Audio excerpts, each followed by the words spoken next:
And I don't think I've yet heard anything generated by AI that I would go, wow, okay, now that's actually great. Well, welcome back to AI Evolution.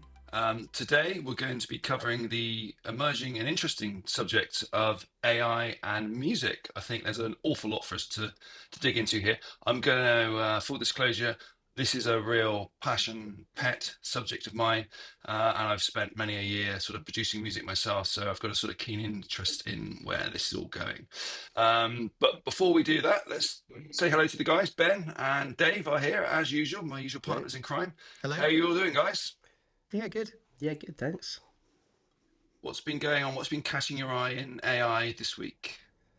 Go on, Ben. You got Well, something? I've from previous episodes, you'll know that I absolutely loved Pi, and I've finally jumped to Grok to give that a go over the last couple of weeks. Oh, And yes. I've been trying the assistant, and I absolutely love it. The assistant is fantastic, and with Pi, sometimes it would do its beeps and listen, and then you get out of sync with each other, and you start talking. The Grok has really honed that, and I can't remember what the assistant's called. It's something like Ara or Aira, but it works really well, and it's quite conversational. The voice isn't as good as Pi in terms of its inflections and subtleties, but the conversational back and forth, and if you start speaking, it pauses and it allows you to interrupt, yeah, I've been really impressed with it actually, and I've just used it to riff some ideas while I've been driving back from school drop off, and to record some thoughts for videos on YouTube, and it's worked really well. I've then sent myself an email of the transcript. Very good. Yeah, I've had a play about with it myself. I think I got a bit distracted actually with all the other personalities that Yeah, you can use on Grok. So I probably did maybe I I found know which one you the mean.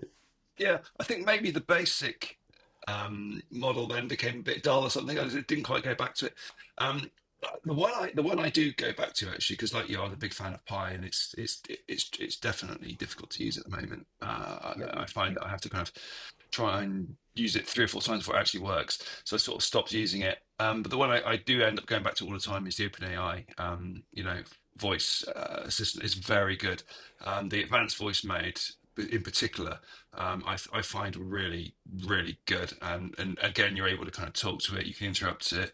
I find the voice actually quite soothing as well of all the voices, AI voices like that. I think for me, it's the closest one to Pi that feels, it's sort of got that connection. Yeah, and when you flip it into the video mode where it can sort of see as well, that is unbelievably good. It blows my mind every time I use it. I just think this really feels like science fiction actually every time. but does And it have an yeah, unhinged assistant like Grok does? it doesn't. No, no. Uh, Well, I'm just looking at the other ones: Yeah. argumentative, romantic, sexy, unhinged. I tried the unhinged one; it really made me laugh, actually. It's I did. amazing. I love it. Oh, it's I too much love it. actually. I can't cope with it. I don't like being chased at that much. It's I it's like. fun for about a minute, and then you're like, no, no. I love I it. think if you're quite passive, it's good. It's good to sort of to riff with it and to practice with it. Yeah. Just ask Well, it to remind you that you need to exercise. And that's what you need. Go to yeah. the fucking Okay. gym. What's your views on it, Dave? Um, yeah, I've played around with it a little bit. I tend to stick to ChatGPT because I've set up a lot of projects and stuff like that in there, and kind of all of my history is in there now, which Yeah, sort of locks you in, which is kind of interesting that I think there is a bit of lock in that you'll probably get from some of these tools if you Yeah. use them consistently over time.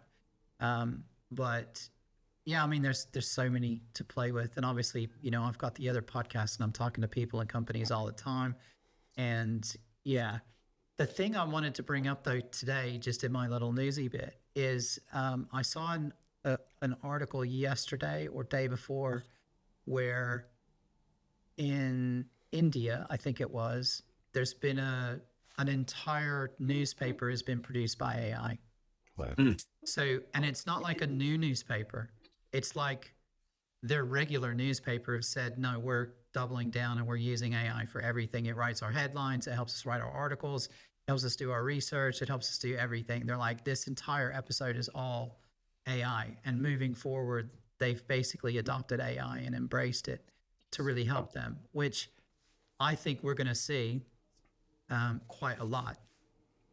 You know, Yeah. That's interesting.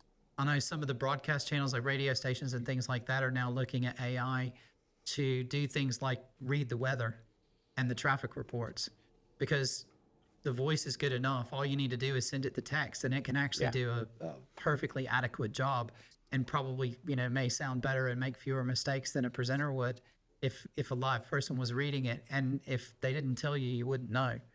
And so, and then that can just automatically be fed into how they, how that stuff runs.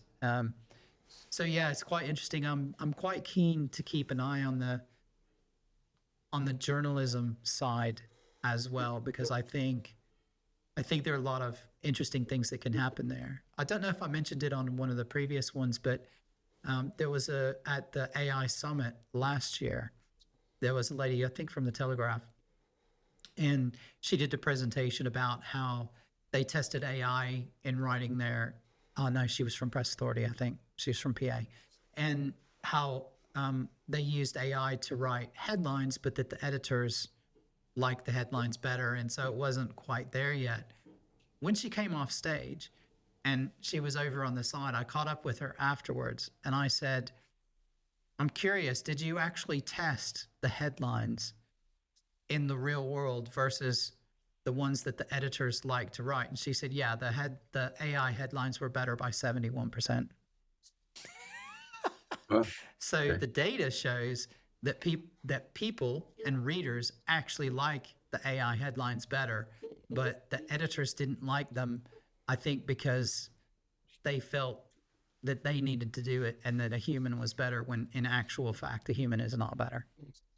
That's really interesting. Well, I think often when we get into the music, I think that's perception as well. Yeah. Without a doubt, it's your preconception that you come to something with Yep. affects how you receive it and how you hear it. We'll dig into that. Yeah. The thing that caught my eye this week, actually, but it's not really a new thing. It's been around for a few weeks now, I suppose, really since DeepSeek came along. But my mum's not had the best week, actually, and she's had some high blood pressure issues and things like that. And one of the things I wanted to look into was timing of when she takes her blood pressure tablets. So I thought, I'll go into GPT 4.5, which is freshly available for Plus users, and I'll use deep research. So I did this, and honestly, fantastic. It's gone through, it's dug into maybe 70 or 80. It took about 15 minutes. It's dug into 70 or 80 different medical research articles, proper legitimate stuff, not nonsense that people have posted on Reddit, but actual, validated, clinical studies. It's also asked me some validating questions as I've gone into the process, about what type of, blood pressure medication is it? Is it ACE inhibitors? Is it diuretics? Is it, so it's making sure it's gathering, and then it's gone away and it's pulled together, a really comprehensive 3,000 word study for me, effectively, into what the things are, what is the best approach, what the considerations for the individual, and in terms of timing and their other conditions and how that might affect it. Really, really detailed, really good. And then of course, if you want to summarize it into 200 words, you can. Just ask it to do that, and then suddenly you've got this brilliant little summary that I could then show my mum, because she's not going to read 3,000 words, but at least I've understood the depth of the problem or the issues. I can then go to her and say, well, there's a 200-word summary that explains these are the kind of headlines, and it's articulated those really well in a way that she can understand. So I just thought, wow, actually, what a useful thing. And 5 years ago, if you wanted to do that, you just couldn't even get close to it, could you? You can even turn it into a podcast for your mum on Google LM. Yes, well, that's exactly what I was thinking. Is you could take all that, pop it into LM, and say make a podcast. She could sit over a cup of tea and listen to her own personalised medical report. A quick 20-minute on her blood pressure. Yeah, she'd love it. You could really spoof her and say, look, these guys are, I've chatted to these guys in America, and they're going to chat about your medical condition. Yeah. I wonder if there'd be a way to set up a podcast where you could, God, it'd be terrible.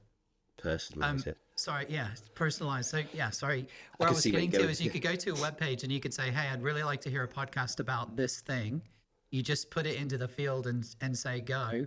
And then the next day, you have a podcast on that, published on that podcast channel, talking about it. But that would be a disaster unless you had it really tightly controlled. Because the topics that would come out of that would be horrendous immediately. Yeah. But if you could do it, and maybe maybe a human had to look at every single request, that could be really interesting, because you could almost do something like that, have it go, have one tool, create a massive research project about that whole topic, and then you could have it automatically create a podcast and publish that. You could set all that up. We should try automatically. We should try it on one of our. In actual fact, how long will it be until you can just go into Spotify or the podcast app or whatever, and just there'll be a button that's AI podcast. You touch it, and then you just speak, and you just say, "Oh, give me a podcast about Radiohead," and within 5 minutes, there's a 20-minute podcast about Radiohead or something. Well, that's that's it. Yeah, that's basically the idea. And like, the first time I saw Notebook LM, that was the first thing that went to my mind is, and actually I'm sort of surprised that somebody's not built that app yet. That it's just that simple thing, you It's choose your probably podcast, there. you choose your We just subject, don't know about it. Yeah. The only other things that get a hat tip this week is I tried the UK version of Sora a couple of weeks ago. Yes. When it came out last week, it was okay. Yeah, I mean, I sort of produced some assets for a video I was making just to test it out. And the new Google image editor is pretty impressive as well. Well, okay, I'm gonna challenge that, because I had a play about with that as well. And this idea that yes, you can go into it and say to it, make the sky red, and it does that. But my problem with it, I don't know if you've noticed, Ben, but it's not just making the sky red; it's actually recreating the entire image from scratch. And if you zoom in on that image, the resolution is abysmal. And so, for example, I had a picture of Emily paddleboarding out in the bay. That's my wife, for people who don't know who Emily is. And when you zoom in on her, on the recreated version, now with clouds in the sky, unusually for Swansea, it was a clear sky, so normally you'd be taking the clouds away, wouldn't you? But there we are. But I thought, I'll add some clouds in. And I zoomed in, and you can't recognise her anymore. So from the original photo, you zoom in, you can see clearly that's Emily. You can see her face, her features, everything. The AI generated version is just like a blob thing, on a board. So in terms of usability, for me at the moment, it feels like a kind of party trick and not much more. You know, I can see where they're going with it, but I don't think the solution is recreate the entire. It feels like you're throwing the baby out with the bathwater. In order to change the color of the sky, you've got to regenerate the entire picture. Surely you just need to change the color of the sky. That's the only bit you need to touch. So I think they've got a bit of work to do there before it becomes a really useful editing tool, because I would want the rest of the photo preserved at the quality and the original image that it was. Which to you be do really boring and technical, I reckon that's probably strictly down to storage. Do you think so? The AI images will be much, much smaller at that resolution. So, and it'll be much easier for that to generate. I think if you had it generating a 4K or a 300 DPI, photo quality image, I suspect the storage requirements would be enormous for the amount of images that they're trying to create, or the number of images they're trying to create. And the processor power. The processor power as well. And the processing power to do that. So I know that's the boring technical answer, but I totally get what you mean. The same as Sora, the sort of output from that's 480. It's very limited, isn't it? It's got watermarks, so unless you upgrade to the next up from Plus, I can't remember what the But you can use Google to remove the watermark, so it's fine. That's easy. But then it degrades it even more. So that's the big story at the minute, is that artists are complaining. I know. Because you can remove the watermarks. Yeah, I know. All the ones that people were showing with iStock on it, and they just say remove watermark, and it does it straight away. Yep. Bang, done. Yeah. But it does it at a lower res. So back to Alan's point, if you just want it to, to send it, to post it on social media or something, to use it as a background on Instagram, then that's probably fine. But if you're trying to use it for a broadcast quality or professional quality, anything, it's not going to work. Yeah. Man, stock libraries are done, aren't they? Yeah. Well, I think there's still time, but the trajectory doesn't look. We're talking about AI evolution here. It doesn't look good, does it? And I know even things like the Sora stuff, which is I think right now pretty basic, and you can create certain things in certain situations. There were some people in the chat group, who'd managed to create for a specific scenario something that was pretty good. But as soon as you get into trying to do a more wide range of stuff, you immediately Legs, hit Yeah. yes, arms, walking, hands, feet, anything really. You hit driving. the rails really quickly, I think, and I mean, I think we all saw the one where I tried to make a hamster jump off a cage, and the thing was kind of morphing into two heads and spinning. I mean, it's just horrendous, like, So there's a long way to go, isn't it? But a bit like I suppose when Midjourney first came out, and it was kind of horrendous. Look where it is today, and it's getting better still as well. So I think this thing, it's coming, is it? We can all see what the potential is, probably. So And the same with music. well, I think that does segue us nicely into AI music. So as I said, welcome. so thank you for the listeners, I'm sure that's a public enemy line, but for the listeners, yes, music is obviously something that I've spent my life obsessing about, and I do create my own music. I have created AI music as well. Specifically, my last album that I put out under the Audio Blanket moniker was I used an AI system called Avia to do that. And that's a slightly different system to some of the systems we're going to talk about, because I think there's different things to think about here with AI music. There are the text to music systems, like the Sora and the Uno that we're going to talk about today. And then there are things like Avia where you're effectively using AI generated stems. So you're taking, an AI generated violin sound, and then you're using that in a more traditional kind of composing structure. And so everything you hear is AI generated, but the person creating that music is probably constructing it in a more traditional way, shall we say, more akin to what people might do in sort of traditional music editing suites. So whereas obviously text to music is a very new thing. This is where somebody's simply saying to an AI system, I'd like a song that sounds a bit like this, and describing some elements of that song. It's got drums and it's a bit country and it's a bit funky, and I want someone singing, and here, can you create some lyrics for it? I want it to be happy, and off it goes, and it tries to create something based on those instructions. And so those are two very different things. So I don't know about you guys, I've been playing about with some of this stuff for a while. The reason we sort of came to this, I think, for this particular episode was because a few weeks ago, Dave was doing a podcast on James Bond, actually, of all things, Yep. and the fact that the franchise had been sold off, and we won't open that rabbit hole too much, but to Amazon. And he said, hey, could you do an AI, sort of like a Bond theme tune? And I thought, well, yeah, I probably could.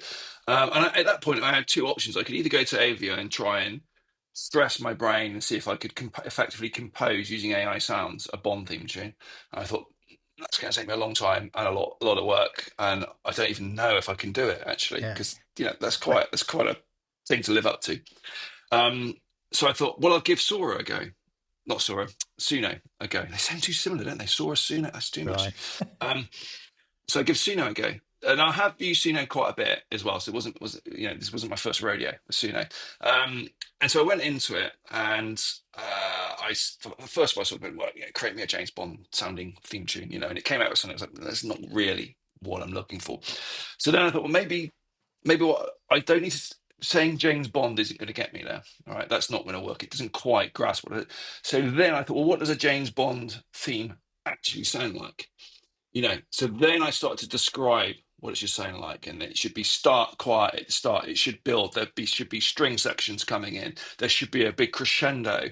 The vocals should start off, gentle and build as well. So I kind of described how I imagined this song would sound, basically. Yeah. And I think in the final prompt, I didn't even mention the word James Bond. It wasn't even in that, and it did get me there. And the good thing about this system, is it will do two versions. And if you like one of them, you could ask it to remix it to maybe try and tweak it to get it closer. Right. Or if you don't like them, just keep go again. And even though you've got the exact same prompt in, you will get a slightly different output each time. So you don't get the same thing each time, even with an identical input. So, but I think on about iteration 5 or 6, we ended up with a version that I think was pretty good, Dave. What you heard, it was on your podcast in the end. What did you think of it?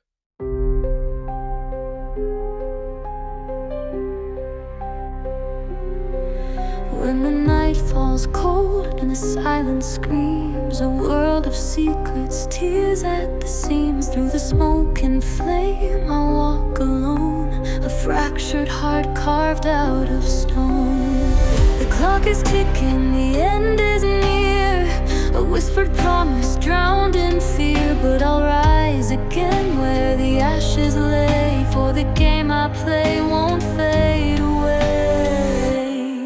On the edge of shadows I stand and fight, a ghost in the darkness stealing the night. When the skies turn red and the truth unwinds, I'll face the storm with a loaded mind. Let the walls come down, let the thunder call. I'll chase the edge till the heavens fall.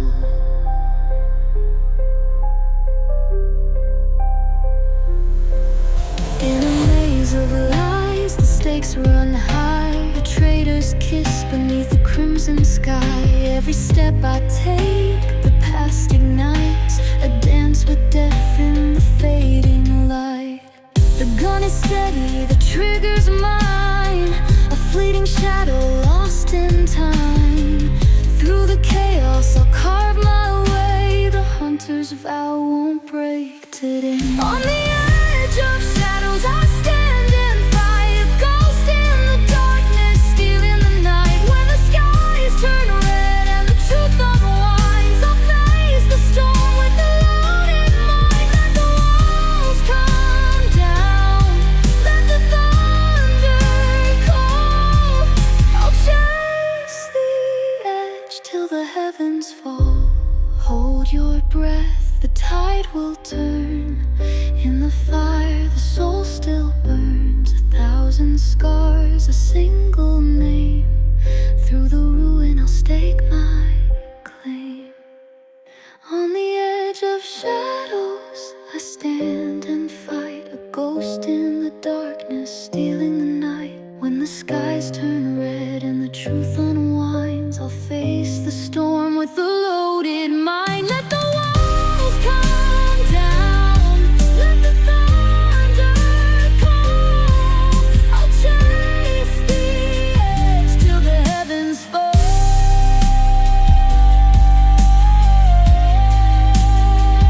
Till the heavens fall. On the edge of shadows I'll never crawl.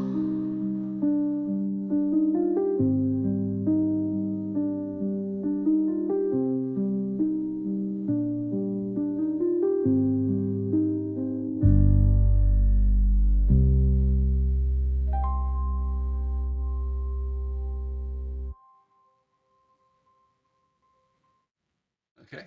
And how did And you feel then, about yeah, it? so I loved it. I thought it was amazing. And so did I had a friend of mine who's a film producer on to talk about that, and he's Emmy and BAFTA nominated, and he loved it as well. He thought, man, that's amazing, and he was absolutely shocked at how good it was, knowing that it came from AI. Yeah. I Yeah, mean, that's I pretty think good. it's. I mean, I I don't know who's going to do better. I mean, which is pretty shocking. You know, Yeah. if somebody didn't know, I played it and I said to my wife, I'm like, she didn't know. I just said, look, this is what they're saying is going to be the new Bond theme. And she was like, wow, it sounds really good. I was like, Shit. didn't even know. Excellent. Yeah, and maybe this goes back to what we were saying a while ago. It's people's preconceptions probably alter how they hear these things. Yep. So here's the thing then. And by the way, for those listening to the show, the theme music at the start was AI generated as well, and that's going to be our new theme scene for this show. And we created it specifically, because we're doing AI today, AI music. But we're gonna run with that going forward.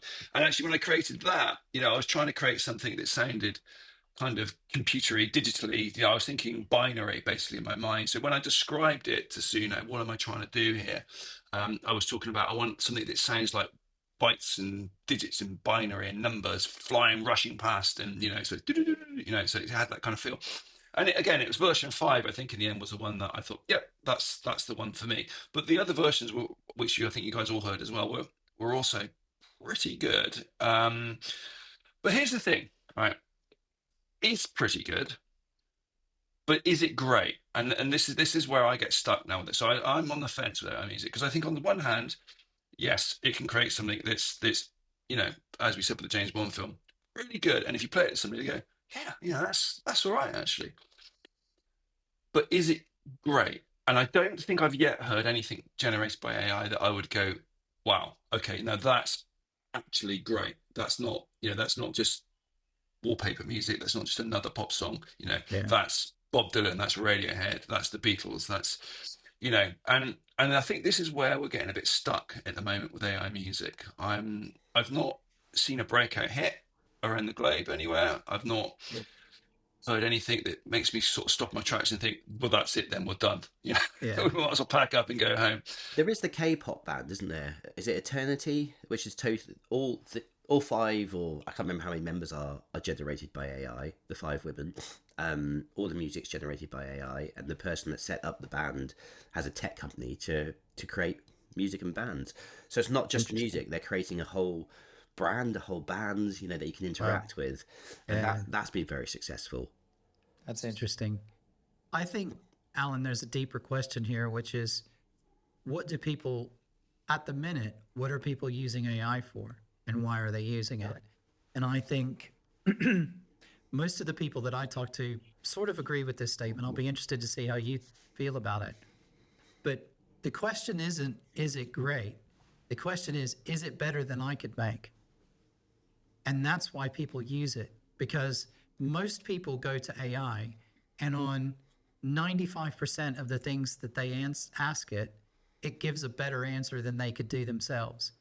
And so they're like, people think it's amazing because people can't play music and they can't write their own song, or they think they can't. Maybe they could, but they don't believe that they can. So they go there and they go, hey, do a song that sounds like this. And then they tweak it a little bit and they come out with this thing. And they're like, that's amazing. It's the same with videos. It's the same with images. It's the same with books. It's the same with everything. It's better at the average person on everything. And the question is that good enough? Because that's what's powering it at the minute. It's not better than an expert at any given task. If you're a PhD physicist, and I think I've said this before, if you're a PhD physicist, it's not better at physics than you. And if you're a professional musician, it's not better at music than you, but it's certainly better at music than me. And so for me, that may be good enough. So I think this is, with music, I think this is probably more stark than, so if you talk about writing, for example, with, an LLM, is it better than me at writing? Yes, probably now. But I'm still quite capable at writing. But for music, for most people aren't capable of creating their own pop song, are they? Uh-huh. Until this came along. So, Yeah, that's so right. it's always going to be better than most people at music. Now, in terms of and that's why we have pop stars and people pay lots of money, because they can do this thing that most people can't do. So what about the idea then that these pop stars, is it as good as them? Now, my answer to that isn't as black and white, because I think it is actually. Okay, and I'll explain why. Okay. It's not always as good as them. I think when they peak, when an artist releases an album, there's normally 2 or 3 tracks on that album that are like standout tracks, where if they're a decent artist. But there are very few albums that have 10 tracks and 10 standout, 10 tracks and 10 standout tracks. Right? So, typically, if you listen to an album, there's probably 2 or 3 tracks that the ones you go back to, perhaps more than the others, and you would see that in streaming services. They're streamed way more than the other songs. So I think that where we are with AI at the moment is it's not as good as the standout tracks, the great tracks, but it might be as good as the other filler tracks on the album, right? Yeah. So when Paul McCartney's not having a purple patch day with the Beatles and he's writing something sort of fairly mediocre, maybe AI is as good as that. Maybe that's where it's at. So then I sort of started thinking about this a bit more and think, well, why would that be? What's going on there? And maybe this is part of the problem. When they've trained the models on these, right, they've presumably trained it on everything. They've not gone, let's train it on the best songs. They've just trained it on all the songs. Yeah, they've just shoved the whole lot in, basically. And maybe what you need to do to get an AI to create great music is train it on great music. Great music, right? Yeah. Yeah, maybe the training data, because it's looking at what sort of game. Well, there's these, and the amount of average songs will far outweigh the amount of great Yeah. songs, right? By Yeah. definition, if you look at the charts at any moment, there's probably one or two great songs in there. The rest of it are probably, you'll never hear again. Never, you won't care about in 20 years. So, so someone I feel needs to go and just basically just train. If you want to do classical music, just go and train it on Mozart and Beethoven and Chopin and Tchaikovsky, and and just ignore the rest. Basically, Wagner maybe, But but just get, you know, yeah. No, I was just thinking. I mean, the way that the generation below us consume music is very different than the way we consume. When we got an album, there was it was a product with a story. Song 3 was always one of the best songs, and then a slower one at the end. There was a whole narrative to an album, which now you have Spotify. Kids listen to 30 seconds of a song playing Fortnite, or they don't tap into music in the same way that we did when we were growing up, and it was quite an important process for us. And I think maybe some of that generational change younger generations will be happier with AI produced music, but some of the music that really resonated with me, like Johnny Cash, for example, was because of who he was, the narrative, the storytelling that he told. Yeah. And, I read his autobiography biography when I was about 12. I didn't read anything like that just because I adored this guy. So it was more than just about the music. It was about the story, the way he made me feel, his voice. It wasn't a highly produced, amazing studio sound. It was, his croaky voice and lyrics talking about wonderful folk songs. And I think AI is not going to replace that resonance with an artist. Maybe it will. Maybe it will for the younger generation, but certainly not for me. It won't. I 100% agree. It's the context again and the story, the backstory, if you like, behind the artist, and brings that extra emotional depth that doesn't exist with an AI. If you hear an AI sing something emotional and it's an AI, you know that there's no emotional context to that. But if you hear Joy Division singing something, that Ian Curtis was in pain basically when he was writing those songs, and and so you feel that then coming through the music. But that is a case of understanding, isn't it? But what if you didn't know? What if I presented you a song and said, "Well, this is Dylan, right? This is an unknown song by Dylan that's been uncovered," and would you get the same emotional impacts because you would then yourself almost like imbue that emotion into it? So is the problem with AI? They're not the music, but creating a way that people can connect to it in a similar way that they do with humans, finding that way around it. Or Gorillaz did this thing, didn't they, years ago, where they sort of created this band that it wasn't an AI band, but it kind of could have been.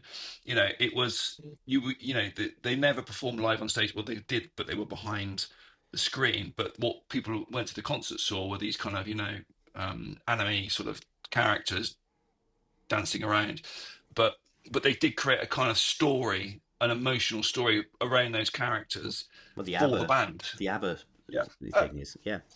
Yeah.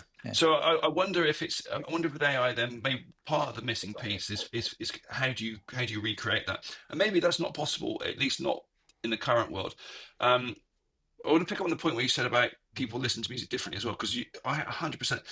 2 years ago, my niece walked into this very room I'm sitting in, actually, and the record player's over there, and I was playing a record. I think it was a Bowie record, but anyway, it doesn't really matter. And she walked in, she kind of stared at me. I was sitting on the sofa behind me here, and she sort of said, "What are you doing?"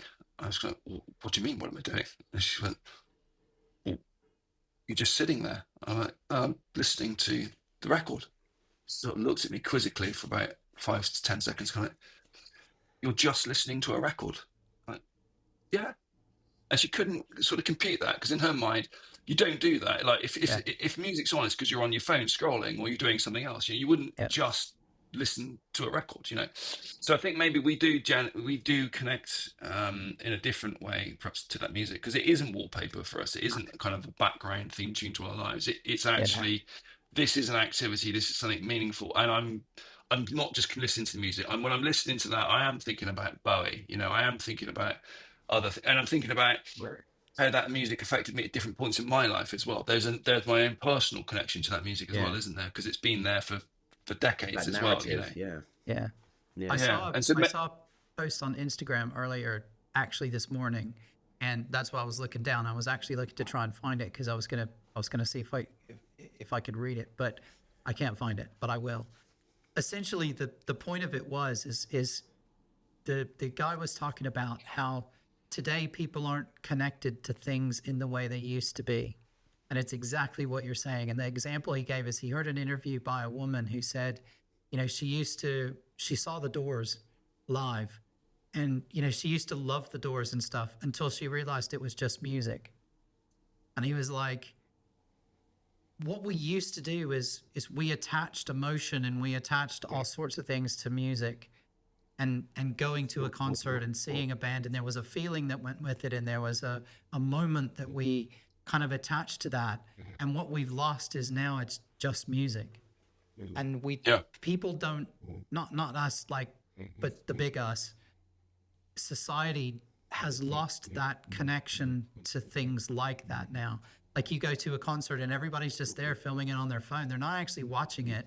They're looking at their phone to make sure that they got the shot right and that they can put it on Instagram. And they're disconnected. You know, even Coldplay, you know, he has to sit down on the stage and say, can everybody just put your phones down for a minute while we play one song? I mean, that pretty well sums it up. And so to build on this whole conversation, I don't know that it matters whether music is AI anymore, because people don't assign the same importance to it and kind of connection to it that they used to. So if it is just ambient music playing in the background to anywhere all of us go, it's not the soundtrack to our life anymore like it was for us. It's now just something that happens in the background. Then I fear for all of the music industry, because it will literally all just, because there's no need to have anything better than AI, because it's just background music. The one exception to this, I would say, is 8 to 12-year-old girls and Taylor Swift. Yeah, it is becoming 100%. It is becoming the background story to their lives. And my daughter has started collecting vinyl because of Taylor Swift. She's 8. Wow, okay. You know, she's got a pink vinyl, blue vinyl, and she has a little record player in her room, and she'll sit and listen to Taylor Swift, and she'll know. And I'm 54 and I've got 5 Taylor Swift albums. I think she's brilliant. So, Yeah, you know, but what I'm saying is there are God help us if Taylor Swift saves the music industry. I know, but she's introduced my daughter to vinyl. She gets excited by the product. She listens to the whole album. She loves the storytelling. She connects to it, and you know, she's 8 years old. So there is, you know, it's not totally lost. I think, you know. is this a question of time then? Because, so let me propose this idea then. So when I listen to something, so Dave sent me a Pink Floyd thing the other day, and you know, to do with, I was listening to Wish You Were Here recently, and listening to that and thinking, well, you know, when I'm listening to that music, I'm not thinking about the fact that when they wrote that, you know, that they were singing about their former band member who went kind of doolally and left very early on, which is what the album was about. I think he took too much acid, basically. Went on a trip and never came back, basically. Yeah, pretty much. But you know, when Waters and Gilmour are making that album, that's what they're thinking about. But when I'm listening to Wish You Were Here now, because of time, because I listened to that in the sort of early 80s, and my memory is sitting in a park near Oxford on a swing camping, and you know, just being drifting and going as high as I could on the swing and listening to these sounds, and just, you know, on my Walkman, and just being absolutely. So when I hear Wish You Were Here, that's what I hear. So okay, so then that's a question of time then, memories, isn't it? So AI's just arrived, AI music has just arrived. What if there's lots of AI music over the next decade, and then in 20, 30 years' time, somebody hears that song that they heard 20 years ago, and it just takes them back to that place? Yeah. It's not about the song anymore. It's not about the artist anymore. It's just about their personal memory of where they heard that and what was going on in their life at the time. Exactly. You know, and that's where we could end up with it. It's the same with empathy. This is my argument for empathy. It's AI can have empathy because empathy is from the person who feels the empathy. It's not by the person who gives it. And so that's exactly what you're saying. It's the person who hears the music that makes an impression on them at the time. And then when they hear that music later, it takes them back to that spot. It's exactly the same. In my mind, that's the same thing, right? Yeah, and Bowie used to say famously, you know, that people used to ask him, what does this mean? These lyrics mean, you know, and he said, I don't know, what does it mean to you? Because he literally used to just write down random phrases, cut them up in bits of paper, scatter them on a desk, and however they landed, that was the order of the lyrics, right? There was no Yeah, more to it than yeah, that sometimes, right? So any deep meaning that you've, as a listener, have found in it, he didn't put in there. It was just, you know, you found your own meaning in it, right? yeah. So there's no reason why you couldn't do that in AI. All right, so that brings me to the next thought for discussion then, which is this: what if you are, you know, well, I want to say Bowie because he's not around anymore. What if you are Ed Sheeran, whoever, right, one of the big artists of the day?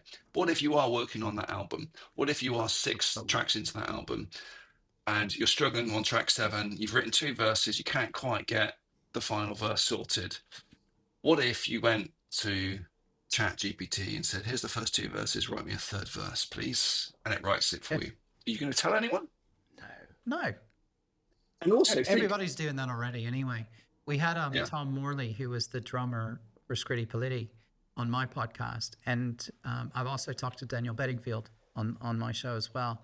And both of them use AI extensively. As soon as it came out, they started using it for ideation. They started using it to help them, you know, if they got stuck in a particular part. So exactly what you're talking about.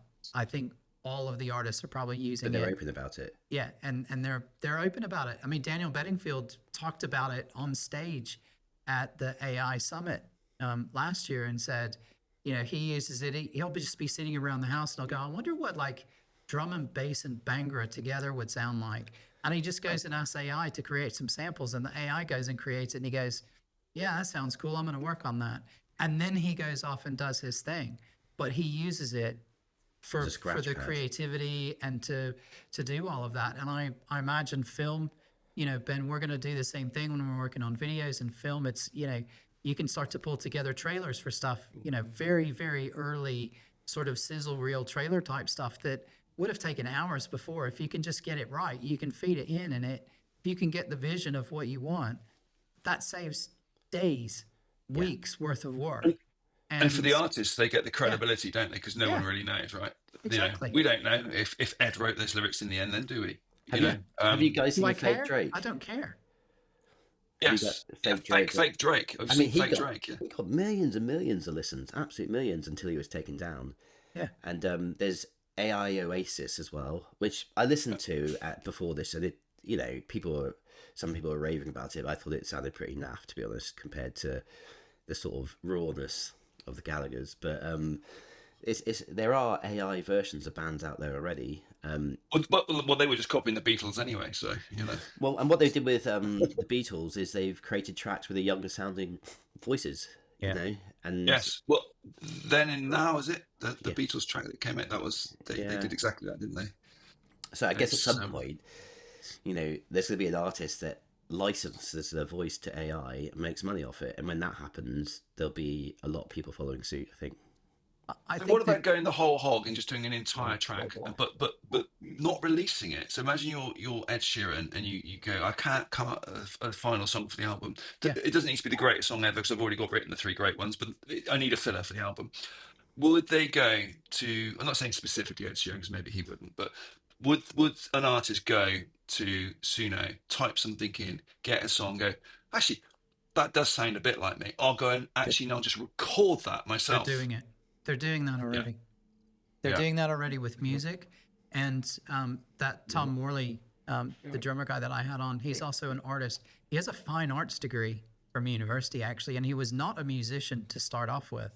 He became a musician later, and he hand makes ceramics, and he does all sorts of art, watercolors, all sorts of things. And when he gets commissioned to do something, like he'll get a big, and again, he's talked openly about this, so I'm not giving away any secrets, but he's come up with a specific way. So what he'll do is somebody will come to him for a commission, and he will go to AI and he'll have it create 200 versions of an image. It could be like a hotel chain comes and says, look, we need 150 different images for hotels that are going to go all across the world. We want them in watercolor. We want them with these, here's our color theme, blah, blah, blah. Can you come back to us with some ideas? And he'll literally go and get AI to create 500 different versions of images, and he curates that down to the ones that are the good ones. He then says, here's some ideas for you. They then further go in and select and say, okay, we like these ones, these ones, these ones. And then he goes and physically paints the ones and then goes through the normal process to take that. He makes it into an actual painting. They then go and make prints from that, and then they go through the normal process to do it. But he's like, I can create 500 different versions in 30 seconds Yeah. using my prompts, and it becomes a curation exercise. So there are exactly artists doing exactly that. And I would bet you money that there are certain artists out there who are probably getting AI to ideate 10 or 20 or 30 different versions of a song and then going, yeah, okay, I like that one. And then that's the one that they then take into a studio and start to demo and Record, yeah. with. Yeah. So, I mean, one of the questions I had for today was, when do we think we'll get the first big AI hit? And when I say big, I mean, I'm thinking like, the scale of like Daft Punk's Get Lucky or something like that, a truly global, moment where around the world people are listening to this song and it's just a massive, massive, massive hit that, every time you get into the car for the summer, that's all you're hearing. I think it will come off the back of an advert. I think a lot of big organisations are using adverts now, and I think a AI piece of music will be written for that, and that will then go on to be a sort of. So do you think in the next couple of years, or do you think it's further away? Because we asked this in the group, and I think the general consensus was around 2 to 3 years, but I felt it was longer personally. And the reason I'm going to die on this hill was that I don't think the record industry will push it, and I think you need that to happen for a truly global hit to break out in that way. And because there's no artist behind it, because there's no thing to promote, there's nothing to go on tour, which is where the money is being made a lot of the times these days. They just won't get behind it in the way that they would, a traditional artist, and so that could slow that from happening down. But unless they do it. Unless they do it. I think the big challenge is also going to be in the copyright. Yeah. I think in the who US, owns that? in the US in the last week, I think it's now gone to a federal court, where the federal court upheld the idea that if it's created by AI, that there's no copyright claim. So you don't own the IP, you don't own the copyright of it. So I think make money. that will probably make record companies and book companies and anyone else and film companies and everything else hesitate more than anything else. It will be the fact that they won't be able to claim any ownership over that. But again, for normal people, doesn't matter. Normal people don't care. They're like, doesn't matter. I just want a funny image to put, or I want some good background music to put on my Instagram post, and I don't care. Yeah. And I suspect, Ben, to build on your idea, that it will probably come from something like an Instagram post where somebody's done that and they've just, or Instagram has create some music for me to go in the back of this. That's, something's going to happen. It's going to go viral, and then everybody's going to want to hear that song. Yeah. Yeah. A big breakout. Like one of these silly songs you get on TikTok that suddenly become huge. But... Exactly. I think you're right, Dave. I think this is where the image generation, the video generation, the music generation is great for people that want to do projects that 5 years ago wouldn't have been able to afford to do it.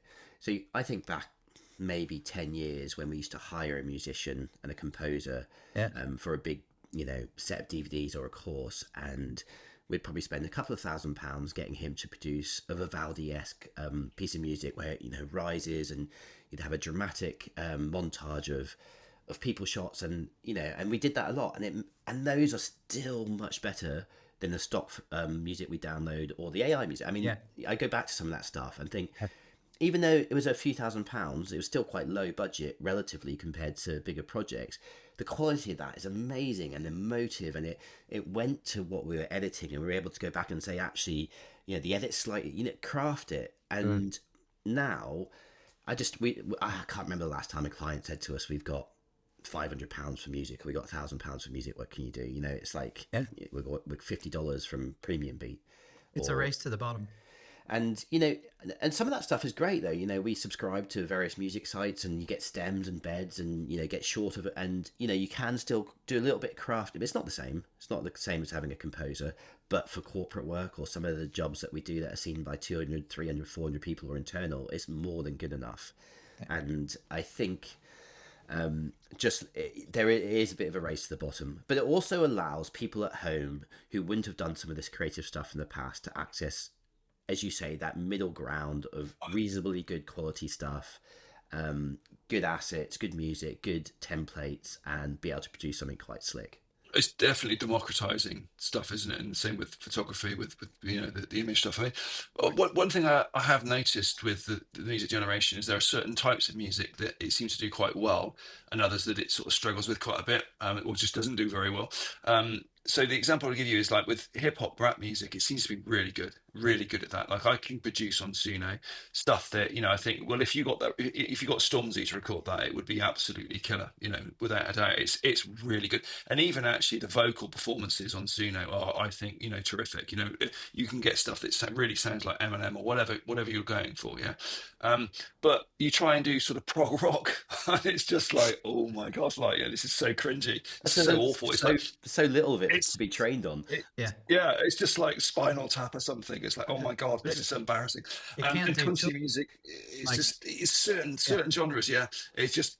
When I made the last album, there were elements of classical stuff that I put into it, and quite a few of the songs. And actually, the classical stuff was really good and really easy to do. Actually, easier than you would think. That's almost counterintuitive. You'd think pop would be easier than classical, but it's almost the other way around. And yeah, but trying to get the kind of, I suppose, there's something intrinsic about good rock that is very difficult to get a machine to understand or capture. What is the nuance between it being good and embarrassing seem to be quite close. And that fine line is really difficult to to master. Brilliant and embarrassing. Cannons on stage. I can't imagine AI putting cannons into something. It's not going to make Jethro Tull. No, but like no one could have come up with Jethro Tull like now, and AI would probably just burn out if it's like trying to understand that. Or Tom Waits, or any of the Now here's a question for you, Al. So you've probably the most experience on here about creating music. Do you ever listen to your own creations? Mainly when I'm recording it and producing it, but once it's done, not really. Occasionally it pops up on a kind of playlist in the car or something. On Apple you can say like, just play my music or whatever, and it just pulls everything from this on your system basically. So occasionally one of my tracks comes on, and my wife generally hits fast forward. She's in the car, but not really. No, it's something I listen to at the time when I'm producing it. And for me, the reason I make it, it was something I sort of got into actually just as I went to heart failure when I was 37, some years ago now. And it was a sort of cathartic thing to do. I couldn't do much at that point. I was a bit, I could wander about a bit, but I was pretty immobile for a while. And it was something that I could sort of be creative in doing, get the brain busy while I was sort of in recovery, and then sort of I really enjoyed this, and I never stopped doing it then.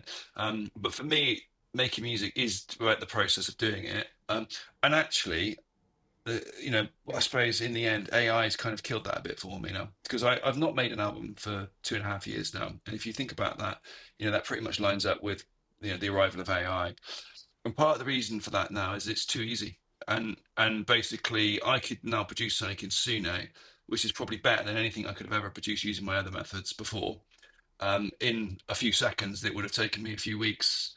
And it sort of loses the point to it's gone. Why would I even do that? And also there was a point, well, there's also a thing where, 10 years ago, if I created something and I played it to somebody, they'd be like, wow, that's really good, Alan, and so there's some kudos there for me, isn't there? Right. In a sense, right.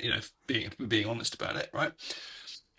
But now, if I create something, they go, "Oh, did you use AI?" Yeah, it took 5 seconds. All right. It's sort of made it a bit pointless and a bit worthless, really. So in a way, I don't know if I'll ever make any. I mean, I might do the odd little thing like I did for here, for our theme tune, or for the Bond thing. shits and giggles and stuff, but to actually sit down and think I'm going to spend 6 months working on an album and creating something, um, I don't know. I need to. Actually don't know. I need to give some thought as to whether I'll ever do that again. I mean, I've made like 7 albums, and maybe maybe it's done. So we'll see. Comeback tour. Alan's comeback tour. No, no one needs that. But I think that pretty much sums up, I think, what we were trying to uncover in the conversation.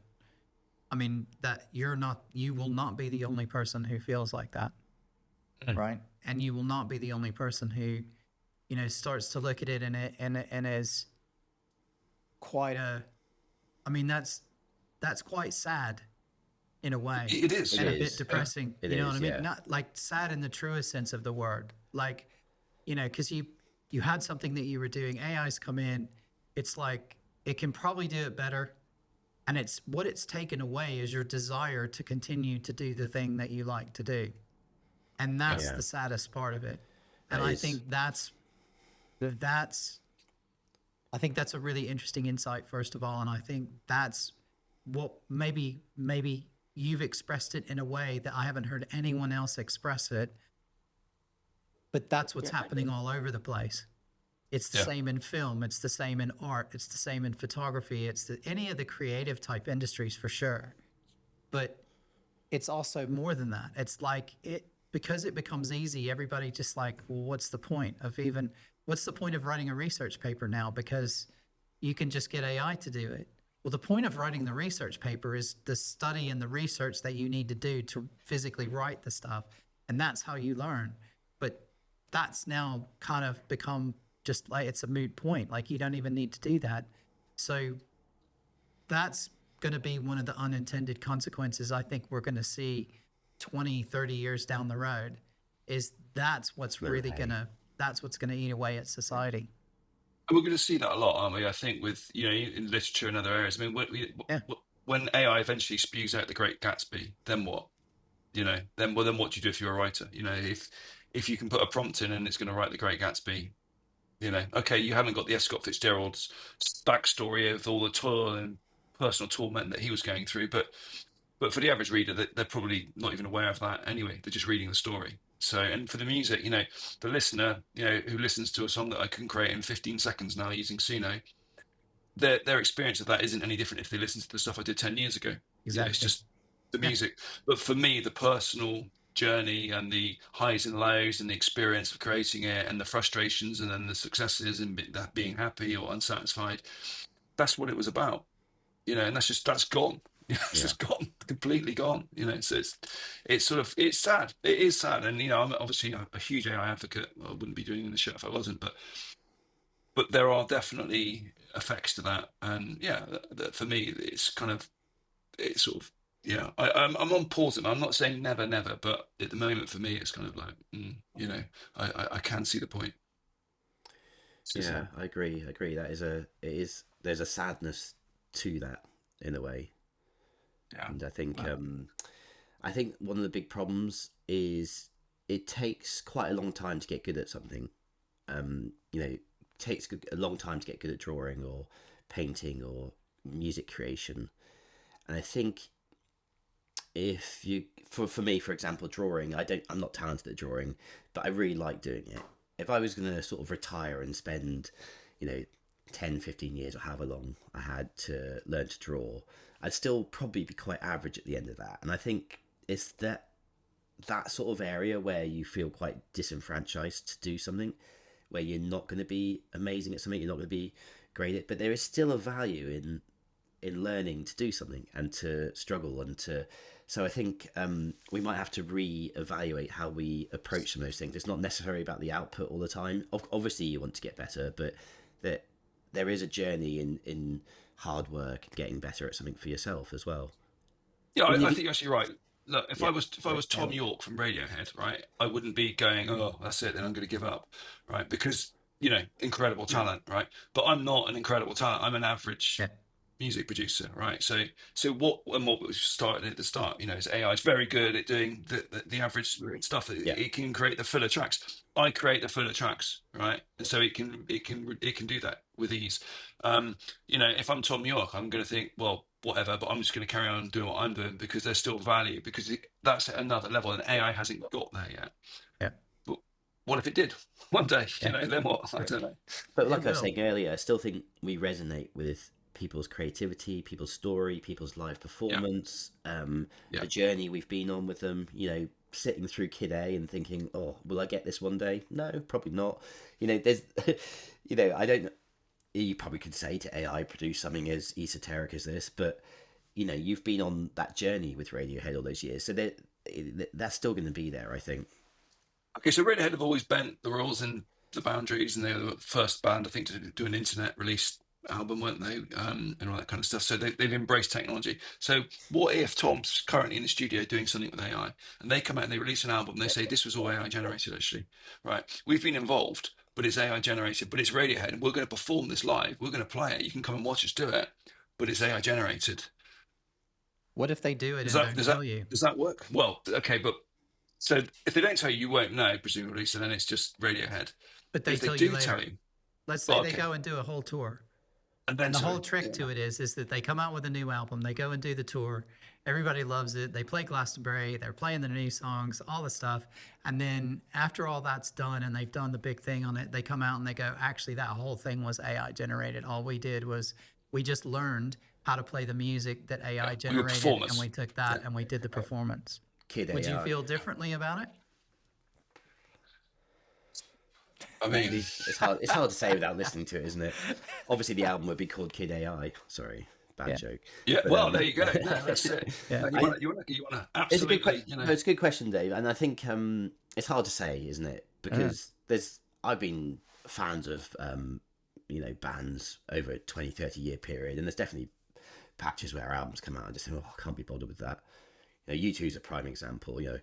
Post Joshua Tree. I mean, I loved 2 or 3 albums around that, and after that it was just like filler albums, or didn't resonate with me, and then tuned back in again 10 years later, and Post Joshua Tree, Acting Baby Ben. That's yeah, no, not a you're filler right. album. Actually, no, you're right. Yeah, Come on. Acting Baby is absolutely amazing. But do you know what I mean? There's the last 2 or 3 albums I've been, I still will try, but Is it any different than a book being ghostwritten that people don't know?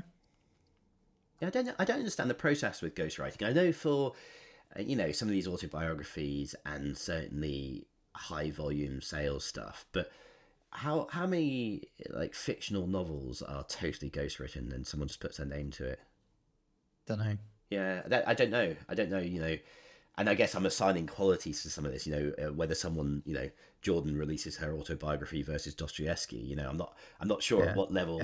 Yeah. Well, it was Lee Child did it because his brother took over writing the Lee Child, I think the Reacher books and some of his others, maybe not Reacher, but I think it's Reacher, some of the other stories. But in the beginning, his brother was doing it and they didn't tell anyone. Yeah. So his brother was actually ghostwriting the stories and they were going out under his name. And then eventually he was like, yeah, I'm not going to do this anymore. You just go out under, he's still doing the stories. But, that's a famous example. And I guess I don't know, man. I think, people go back and they look at old art and stuff and they realize, the old masters were painted by the apprentices and they weren't actually painted by the person at all. And it's that same kind of thing. It's like, I guess we're back around to the beginning with it, or earlier in the conversation. It's the listener assigns the value. And if I think as well. if the listener loves it, then it's lovable and it's great. And that's where the value comes. And it doesn't matter whether it's AI or it's a human. If it touches somebody or it engages with somebody and it grabs them in whatever way, then it's done its job. And I think it's just equally valid at that point. Yeah, that's a fair point. I wonder if we need a grok for AI music. So what I mean is, you obviously we've got these grok models that will be very abusive, shockingly abusive, I've got to say, actually, more than I was expecting. But actually, one thing I have noticed with Suno and the rest of them is that you can't really create anything that's dark. I mean, some of the stuff that I sort of made a few years ago under Audio Blanket, people can go and listen to that on Spotify or whatever, Apple Music. But some of it, it's quite there's sort of quite sinister, dark undertones to some of it. You see that in Nine Inch Nails. You see that in Radiohead. I have yet to get Suno to produce anything that's even close to Nine Inch Nails, or Radiohead. It just doesn't seem to be able to do it at all, and it's not for the want of asking, by the way. I think they tell it not to. Yeah, Guardrails, yeah. Guardrails, So that's what I'm saying. Do we need a grok for music that interesting. just get rid of those guardrails and allow us to make Black Sabbath or whatever it might be, or really get into it, because it feels at the moment what it produces is a very sort of sanitized version of music basically. This is the problem with guardrails. Yeah. In general. Yeah. Is we get a very sanitized. We get a controlled view of everything by whoever makes that AI. So right now, all the AI responses we get for everything is controlled by the views of a few tech pros in California.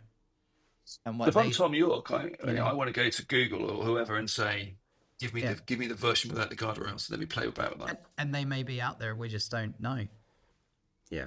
What I'm interested in is, what's to stop a Spotify or another streaming service creating an AI streaming service where it cuts out the record labels. Yeah, personalized radio. Yeah, it's got to happen, hasn't it? I mean, the record companies, if they don't do it, somebody else is just going to come up with, and if that's copyright free and you can stream it everywhere. Okay, so, I wasn't going to mention this, but because I keep talking about my own podcast and I don't like that, but we like it. We don't know. It's interesting. But you got the knowledge on it. We just had an interview with a classical composer whose name is Rene Gross, and one of his CDs was named in Robert Plant named it as one of his top things to listen to. He is in the process of working on a way that will change the way music is produced, published, and basically he's trying to upend the entire music industry from the bottom using blockchain and some other stuff to essentially get the music the big publishing companies out of the loop, because the artists don't get any money at the minute, and so he and some other people are working on a tool to do that, to essentially rebuild the way the entire music industry works. He talked about it a little bit at the end of the show, so it might be interesting just because this is music focused and some other people might find it interesting. As he gets a little bit further down the road, though, we'll definitely get him back on to look into that. But that is exactly what you're talking about. It's more of it will be a way for artists to be able to go directly, but at a scale, and also be able to protect their music and their IP using blockchain, so everybody will be able to account for it better as well. And new artists that want to create an album but can't afford to can get people to NFT, buy a chunk of it, buy a percentage of the rights to the future of it, and self-fund without the record labels. I mean, people have been talking about that for a little while, and you can get the rights, a small bit of the rights to something to help your band that you love get going. Was it Teddy Swims that talked about the record industry that did a social post? I don't know if it's Teddy Swims or someone else. But they were outlining, how it actually works. And basically where the music business has got to at the minute is now apparently the big record labels won't sign an artist unless they already have millions of social followers. And then it's kind of like, well, if you've already got yourself 5 million followers on social platforms and stuff, why do you need a record company? Like, just go and do it yourself. And that's the next step, right? If you give them a different way to do it, I think that a lot of those people will be like, well, you're not signing me until I've got millions of followers. I've already got the millions of followers. I don't need you anymore. Here's a question. That was the whole point of the record company, was to get them to the point that they had millions of fans. But now you have to bring that to the table yourself. So can I ask a question then on that? And I don't know if you know the answer to this, but if you have millions of fans, but you don't have a record company, can you still get your music on Apple Music and Spotify? or Yeah. are you prevented Yeah. from doing that Yeah, by you can. the record Yeah, label? So you the can. record labels don't prevent you from No. So anyone can, a bit like we do with a podcast, you can Yeah, just exactly. release your... Yeah, same. Okay, that's interesting. Yeah, there are organisations like Record Union and stuff that you can just kind of submit and then get your stuff put Is that through. what you did? That's, Al? yeah, Yeah. that's how you get your stuff out there. Yeah. Yeah, straightforward. It's pretty simple. Yeah, I mean, be interesting to get him on here and maybe in a year's time see what he's done, and be good to circle back to Yeah. the subject. Probably my final thought on this, and is, just going back to the Spotify thing, is, you can already with Suno. There's almost like a radio station version on there, so you can go into the app and then say, I want to listen to this kind of music, and then it just creates AI music continuously forever and ever and ever and ever and ever. It's okay, if you're working, you're sitting working on your computer and you just want some background music bumbling away. And I've had it going. Emily's walked in and out. She's not kind of gone, what on earth's that? It's Yeah.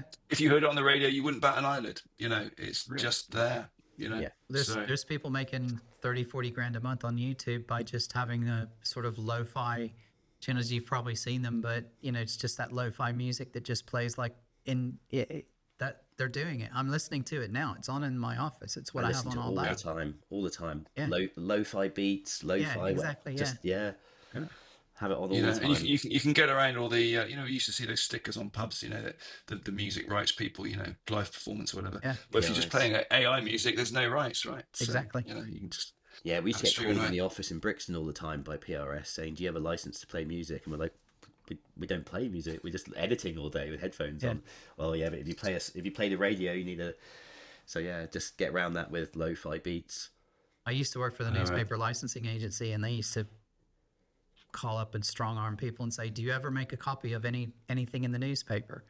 It's like, yes, okay, well, you can be sued for copyright infringement if you've like literally said, taken a Metro article, made a copy of it, and given it to someone, then you have to pay copyright. You have to pay a fee for that. So what they do is they call you. It's the same thing, right? They call you up and say you got to pay a license for that. And Yeah. I stopped working for them eventually because I just totally didn't agree with the way they were. Do you remember going about that it. campaign in the 80s? Home taping is killing the music industry. Yeah. When actually it was just feeding it and making it bigger. Yeah. There we are. Right. Well, I think we've probably gone on long enough on this one, haven't we? So we've come to the end of the record. It's time to change the side. My needle drop moment. There we are. Lovely. Well, thank you both very much for the time today and indulging me to talk about AI music as well, because I say it's a bit of a passion. Really enjoyed Mine, it. obviously. That was good.